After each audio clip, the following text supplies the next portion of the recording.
Welcome to Breaking Down Mental Health with Dr. Jones. In these educational videos, Dr. Jones will discuss mental health diagnosis, clinical supervision, using technology in counseling, multiculturalism, and many other topics to help you get a healthy understanding of why mental health is important. Please don't forget to like, subscribe, and hit the notification button if you enjoy these videos. In this video, we're going to look at the topic of telemental health and suicide. I believe this is one of the topics that has brought the most attention over the past few years as people have been practicing online, doing telemental health counseling. The topic of suicide comes up over and over again, and one of I think one of the deficits that we have right now is that individuals don't understand suicide in general, and so because they don't understand suicide, they don't know how to react to that. If that becomes a situation in an online environment. So we want to take our time today and work through these slides as we talk about this topic today. One of the first things I think we need to do is to have some good working definitions for this topic so that we are on the same page and to make sure we're using the right terminology. First of all, we want to define the word suicide. And so suicide is defined as death caused by self-directed injurious behavior with intent to die as a result of the behavior. So there have been a lot of cases throughout the years, whether it's with celebrities or football players or with many individuals in society, where suicide has been the cause of the death for that individual. And so because of that, we ask this question of intent. Did this person have an intent to die? We've heard of accidental deaths and things of that nature. So it's important for us to be able to understand that there's a difference there, that when someone does die by suicide, that we're looking here at that this is what there was an intent behind that behavior. And sometimes there are times when people have died, but it was through accident. And the reality of it is, no one ever knows the state of mind someone is in when this occurs. And so it's important for us to be very careful about passing judgment, to be very careful about making assumptions about things in this individual's life. And so because a lot of times we just simply don't know. And so suicide, as we define it here, is there was an intent to die because of that behavior. Also, the next term we want to look at is a suicidal or suicide attempt. And this is a non-fatal, self-directed, potentially injurious behavior with intent to die as a result of the behavior. So a suicide attempt might not result in injury. And the reason why we want to define this is because I believe this term is thrown around a lot, that someone had a suicide attempt. There are many individuals out there who have self-injurious behavior, but there was no intent to die when those self-injurious behaviors were happening. And so it's inappropriate to call those a suicide attempt if there was no intent to die, even though the behavior was self-injurious. And so when we consider looking at something called a suicide attempt, we want to look at that once again as this is being something that there's an intent to die there by the individual when they make that when this behavior happens. And also we want to look at suicidal ideation. This refers to thinking about, considering, or planning suicide. I think many of us as mental health professionals, we've come in contact with this term a lot before. But we also need to normalize this as well, that for some individuals, that as they think about suicide or think about what we call suicide ideation, the thoughts are there. And so that is just a thought they're working through. That does not mean that there is any actual plan that's going to happen, but there are thoughts about that. So we need to differentiate there. Also, the fact that some people may be considering, it means they've given some thought to this process, but there's no plan has been made. And then sometimes there are specific plans that are made in that vein. And so we want to look at these as three different things. There's the thought, there's the consideration, and there's the actual plan. And this falls under what we call suicidal ideation. One thing I want to make sure that we talk about at the beginning here, just to make sure that we're all on the same page and using the right terminology, is that we do not use the term committed suicide. A reason I want to emphasize that this term has been used for years, and basically what this does, it passes a judgment on this individual, and what it also does is it criminalizes that person's behavior. Because when you commit something, it's like we'll call that a crime. And so we will not use this term committed by suicide throughout this training at all. We would use the term death through suicide. We can talk about it from that perspective, but we want to stay away from the term of committed suicide, because we're adding some loaded words in there when we use the term committed suicide. So I want to make sure we're on the same page and before we move forward in this training. So when we think about suicide statistics, here are some things that came out back in 2019.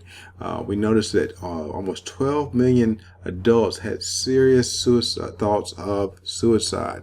And so when we see that number of 12 million, that helps us to get an understanding that this is something that's happening a lot of the time with a lot of individuals. And so if we criminalize that behavior mentally, if we make people feel ashamed about those thoughts, then people are most likely not going to talk to us about it or bring these things out in the open to be dealt with. So it's important for us to realize there's a lot of people who have these thoughts, and so we want to be able to work through those thoughts with them as this is what they're thinking. Also, in the same time period, we saw that 3.5 million individuals made suicide plans. And this is once again going back to that previous slide. There was actually a plan that was made for that situation. And then we see that 1.4 million adults attempted suicide during 2019. And so if you notice here, when we look at 12 million individuals had the thoughts, but then we look at that 1.4 million end up attempting, it helps us to see that not everyone who has the thought goes through making a plan or even goes ahead and attempts suicide. So it's important for us to make sure we're using these terms in the right direction. And then when we hear about people having thoughts of suicide, that we take it seriously, but we don't we don't go to such an extreme with this that we make the person feel bad about having the thoughts. We want them to be able to talk to us about that as well. And so it's important for us that these statistics here from SAMHSA are very helpful for us to get a good picture of the number of people who thought about it, those who made plans, to those who attempted. And I think that's important for us to distinguish between those three things. So when thinking about some risk factors to consider, here's some things that we will that are most commonly seen in individuals who are when it comes to suicide.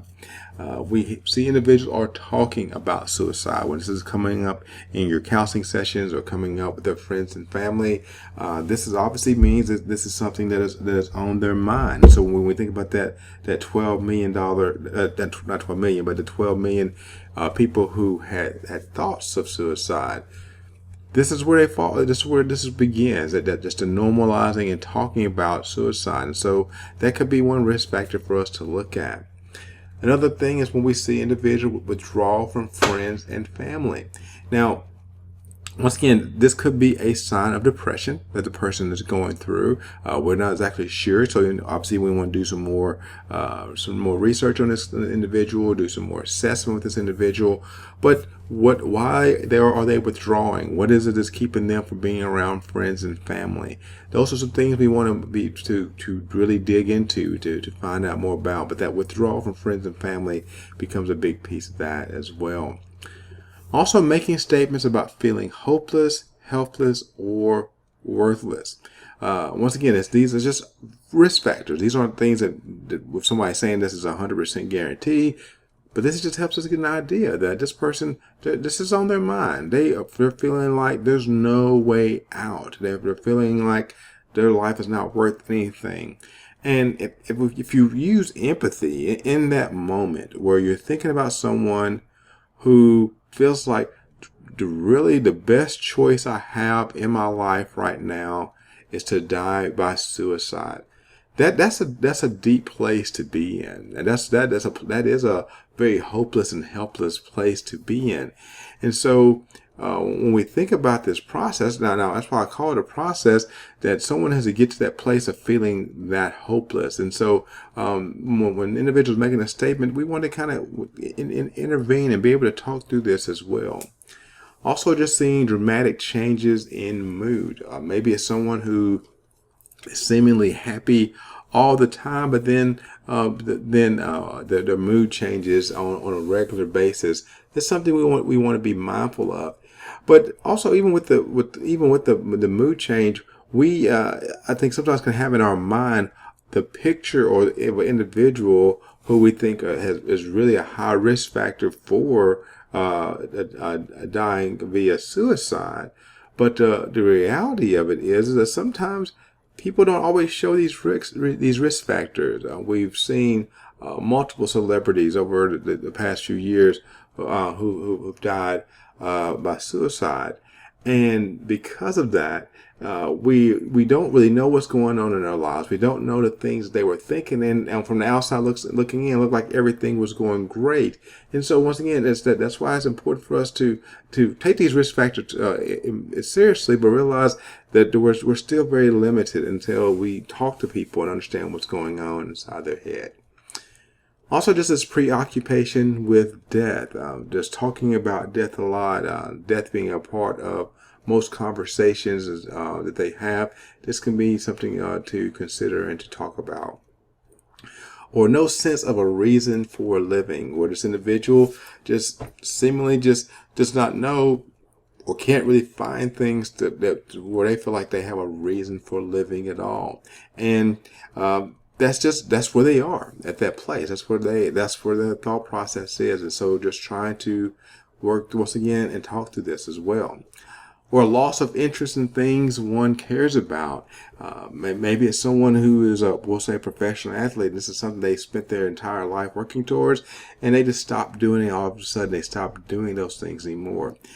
Maybe someone who's a musician and they just quit doing music, and this is something that they've dedicated their entire life to, but they just don't do it anymore. And that's something they really cared about before. They just don't care about it anymore. Those can be issues to consider, to think about. Also, giving away valued possessions is another risk factor.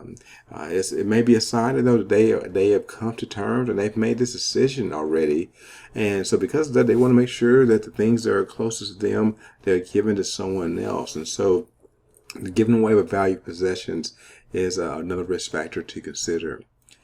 A loss of an important relationship, and this is a big one, that what I've seen in my nearly 2 decades of counseling, where you see individuals who may have lost a child, and this is something that they may struggling with, or maybe someone has lost a spouse, or there's many different losses they've had in their life, but it's an important relationship to them, and for that person, they just don't see, how can I move on? How can I live knowing the things I know? And so a lot of grief and it begins to set in, and it turns to depression. And so because of this loss of an important relationship. Or there could be a family history of suicide, where you can see that in this family this has happened many times over, and so that can definitely become a risk factor as well. So I'm not saying that this person is predisposed to this, but once again, it's become so normalized that this has happened in their family so many times that the individuals end up that end up happening to this individual. And so these are just a few risk factors to consider when you have clients that are talking about suicide. Some protective factors are the things that can help in this arena. One of the first thing I would say is that strong family and friend supports are very important in this for this. That we can, as many people we can get to connect with this person to help them to remember the things that are going positive in their life, to help them to remember that people do care about them. Those type of things can be very helpful. Does that always work? No, it doesn't always work. But these are the things to be considered and thinking about. Is the more connection they have, the more likely they will have this ability to feel that life is worth living, and they can make that connection with other people. So that strong family and friend support is important. Also, just connecting to community, whether they're connected to a school, an organization, a religious group, whatever the case may be. But just a strong connection to community can be helpful for them.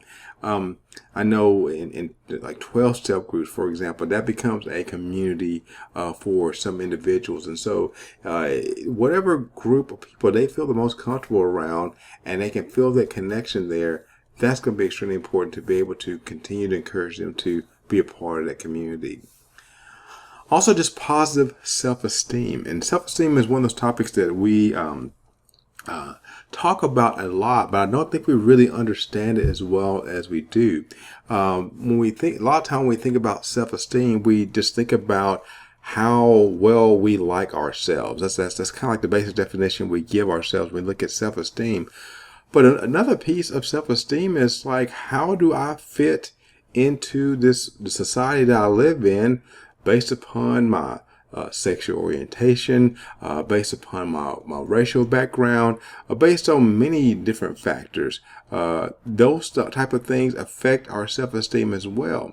So we need to be able to consider that as well. And another part of self-esteem is, how do other people look at me when they see me? That's connected with our self-esteem as well. And so self-esteem is actually a lot more complicated than we make it out to be. That there's a intrinsic part of self-esteem that we are working towards, but that some of that stuff is affected by extrinsic things that are going on around us. And so positive self-esteem is an important thing for us as well.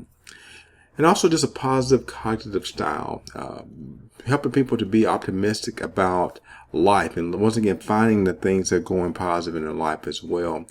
Also just good problem solving skills as well. These are some things that are very helpful as we're trying to help someone as they're dealing with these thoughts in their mind. And so this positive cognitive style can be very helpful. So from the NIMH and also from NIH, they give us some 5 action steps to use when we're trying to help someone in emotional pain. And one of them is very straightforward. Is, are you thinking about harming yourself? They use the word killing yourself. I like the word harm instead. But I think it's important for us to be willing to ask those questions. It's important for us to be direct and ask those questions of individuals. I know as therapists or mental health providers, we are taught about open-ended questions. We want to be open-ended to kind of give the client a space to be able to think through many things. But this is a place where we really want a closed-ended question. We need a yes or no answer from this person about, is there an intent to harm yourself? And so we want to ask that question there. The second thing is just to be able to keep them safe, as much as possible, being able to reduce access to any lethal items they have or places that may not be safe for them. We want to be able to do everything we can to keep these individuals safe as they're going through this process of making this decision. Also, just being there, and that sounds very overly simplistic, but it's important that many times individuals don't feel like they have anybody that listens to them and actually hear them. And it can be friends, family, whatever the case may be, and they still don't feel heard. And so as the mental health practitioner, we can be there to listen carefully and acknowledge their feelings. Wherever those feelings are, we want to be able to acknowledge those, reflect those feelings back to them so they know that we are actually listening to what's going on with them. Then we want also to help them to connect. And we have several resources I want to talk to you about here in a few minutes. But to help them to connect with someone in this process, especially if we're at a distance from them, we want to have some hotlines and different things that we've already given to them to be able to contact with them, or either we need to have a list of those to be able to enact a step for them, but just helping them to connect is a big thing. And also just to stay connected, that, as someone is dealing with these thoughts that they have, that we want to continue to follow up, that we don't make this a one-time conversation, and stay in touch with them after they have a crisis, because it's important for this to happen, because we don't want to be a thing where they bring this up, we talk to them about it one time, and then we think, well, everything is fine, when they're still struggling and suffering. So we want to make sure we follow up and stay in touch. So when it comes to therapeutic approaches, there's two main ones I want to talk about that they can help us as we are working with individuals. The first one I'm sure most of you are familiar with, if not all of you, is with cognitive behavioral therapy, CBT. And this can help people to learn new ways of dealing with stressful experiences through training. And so we can take the people through that process of CBT, and it helps them to recognize that the thought patterns they have, and maybe some of the faulty beliefs they have, and also consider some alternative actions when the thoughts of suicide arise. And so this is really important. And so I know a lot of people who are really pro CBT, some people on the fence about it, but the research has been showing that CBT is effective because, once again, when you're giving some people an opportunity to look at alternative actions, maybe there's a different way they can approach the situation or when these thoughts of suicide arise, but CBT helps them to be able to see what those are. And so cognitive behavioral therapy is a good therapeutic approach that can be used. Another one is dialectical behavioral therapy, DBT. Many of you probably know about that one as well. And it's been shown to reduce suicidal behavior in adolescents. DBT has also been shown to reduce the rate of suicide in adults with borderline personality disorder. I know when many people who when we think of DBT, we automatically think about a borderline personality disorder, but this can still be used for adolescents who are having suicidal thoughts. And so with this, a therapist that's trained in DBT, they can help a person recognize when their feelings or actions are disruptive or unhealthy, and teaches them the skills they need to better deal with these upsetting situations. And so it's about helping them to see choice. That's another way of kind of looking at this. And so dialectical behavioral therapy, or DBT, is another great approach to use for individuals who are dealing with suicidal thoughts. So when we think about specifically with telemental health preparedness, there's a few things I want us to kind of think about for this. First of all, we don't need to be afraid to talk about suicide. For some reason, there is an ideology out there that if I talk about it, it's going to make this person think more about it. The reality is this person's probably been thinking about it a long time. And so by us not asking questions, by us not talking, we're not helping that individual out at all. So it's important for us to be afraid to talk about it.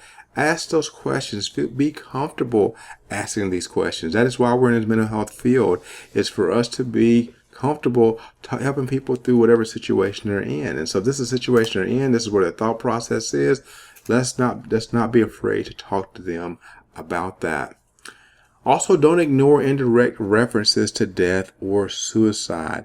Sometimes people may jokingly say, no, you're going to miss me when I'm not around anymore, or something to that effect. And the thing about it, they're not joking. Maybe they're testing the water to see how you're going to react. And once again, if you're afraid to talk about suicide, then you're going to kind of let that go. And my thing is, don't ignore those indirect references. Broach that topic. Be able to talk to these individuals so they know that they are being supported and that you want to hear what's going on in their life. Also, we need to realize that suicide is connected to pain. Our job is to be able to seek to understand what that pain is this person is going through.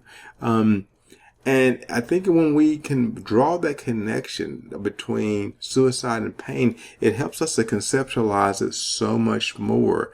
When we look at individuals who have died by suicide, a lot of times there will be those in the public and also those in the mental health world who may say, well, this person's mental health was unstable. And the reality of it is that's not true, because we don't know what was going on in their mind. But what we're seeing is that people were going through pain and they did not know how to deal with pain. And they felt like this was the only way to deal with the pain they were going through. So we need to seek to understand that pain and to walk with them through that. So once again, they can be heard and to be able to deal with that pain and hopefully deal with it in an alternative manner. Also have a specific crisis protocol for suicidal ideation or intent. Many individuals have a basic crisis protocol that they may use just when people are dealing with crisis.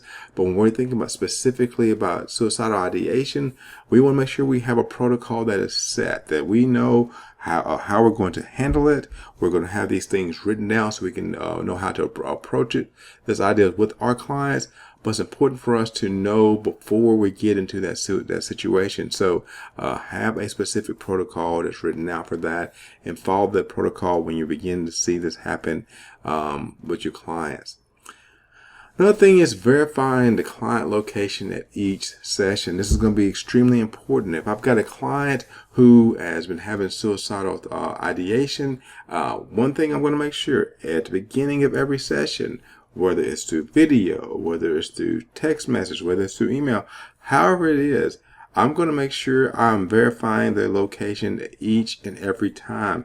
Just in case anything were to happen, I will be able to get law enforcement or be able to get emergency services to that person as quickly as possible. And so it's just important for us to make sure that we know where our client is at every session and be able to know what the resources are in that area. And so this is one thing I think they see some online therapists get a little lax with.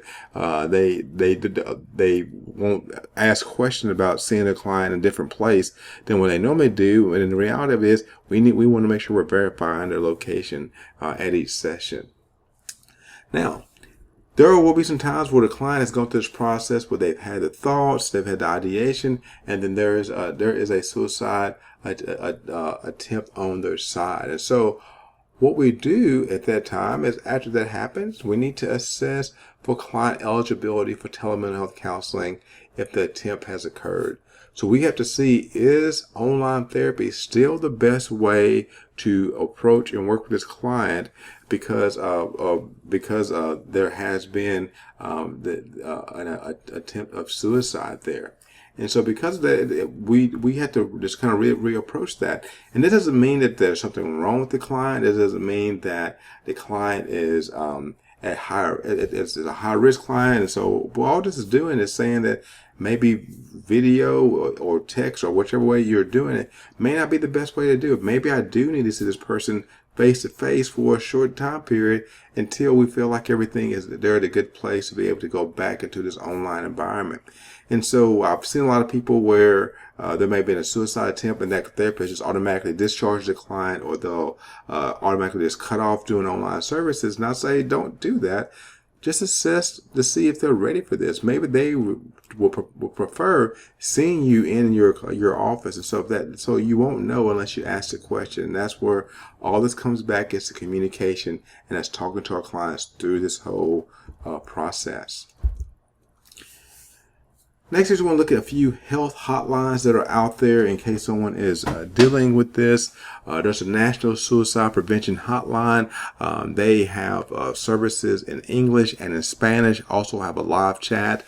My suggestion to you to make sure you have a link to this on your website. Make sure that you, in your informed consent, you have a copy of this sent out to your clients. But that's a very good resource for them. There's also the disaster distress hotline. This is for people who are going through any type of disaster or tragedy. SAMHSA is sponsoring it. And so there's an 800 number there as well for you to connect with. There's one specifically for veterans, crisis line. They're able to chat online. It's available 24 hours a day, and it's specifically for veterans of all ages and circumstances. And this is a great resource there. And that's also the crisis text line, which I've heard a lot of great things about as well, where an individual can text the word hello to this number and they get free confidential support throughout the United States 24 hours a day. And so it just helps them to have someone to talk to if they're feeling like they need someone to talk to. Well, it's my hope that this video is kind of help you get a little bit of a snapshot into suicide and help you to understand some of the resources that are out there, and also as you're working in this online environment, some things you can do to work on being on the preventative end of this. But not only the preventative end, to also to understand how you can work with individuals who are having suicidal thoughts, but also do it in such a way that you're not making them feel worse about themselves by the way you ask questions, by the terms that you use, and things of that nature. So we want to be supportive, we want to be helpful, but we don't want to cause more harm in that person's life. So hopefully this video has been helpful to you today.